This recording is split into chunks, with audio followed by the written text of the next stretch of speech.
সবাই জানে সানডে মানে ফান্ডে, কিন্তু আজকে সানডে এই হাল। মোমবাতি জ্বালিয়ে সকাল থেকে রান্না। সামান্য একটা পালং শাকের চচ্চড়ি বানাতে গিয়ে সকাল 9টার সময় কারেন্ট গেছে, এখনও অবধি কারেন্ট আসেনি। তো এই পালং শাকের চচ্চড়িটাই বানানোটা তোমাদের সাথে শেয়ার করছি।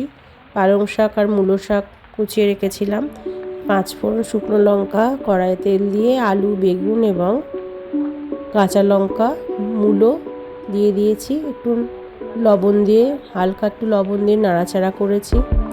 এরপরে এর মধ্যে একটু নাড়াচাড়া করার পরে এর মধ্যে হলুদ গুঁড়ো, লঙ্কা গুঁড়ো এবং জিরে গুঁড়ো দিয়েছি। আর একটু নুন দিয়ে খুব ভালো করে এটাকে ভাজা ভাজা করে নিয়ে তারপরে এর মধ্যে এটা যখন একটু সামান্য একটু জল বেরোতে শুরু করেছে, বেশ কষিয়ে গেছে জিনিসটা, তার মধ্যে আমি পালং শাক এবং মূলো শাক কেটে রাখা সেটা দিয়ে দিলাম।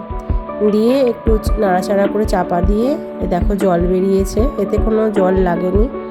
আর আমি এর আগে যেটা আমার দেখানো হয়নি ভিডিওতে, সেটা হচ্ছে বড়ি। আর দেখো আমি একটু আখের গুড় দিলাম, আমি চিনি খুব একটা ব্যবহার করি না, সেই জন্য আখের গুড় দিলাম। আর ওই যে বড়ি ভেজে রেখেছিলাম সেই বড়িগুলোকে একটু হাতে করে গুঁড়ো করে এর মধ্যে দিয়ে দিলাম।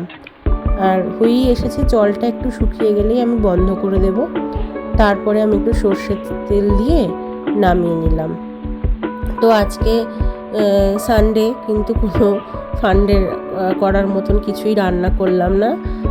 করেছি, ডাল করেছি, শাকের চচ্চড়ি করেছি, একটা আলু পোস্ত করেছি, কিন্তু সব তো ভিডিও হয়নি। মাছের ঝালও হয়েছে। তো এই পালং শাকের এই নর্মাল একটা আমাদের প্রত্যেক বাঙালি ঘরেই হয়, সেটাই তোমাদের সাথে শেয়ার করলাম আজকে।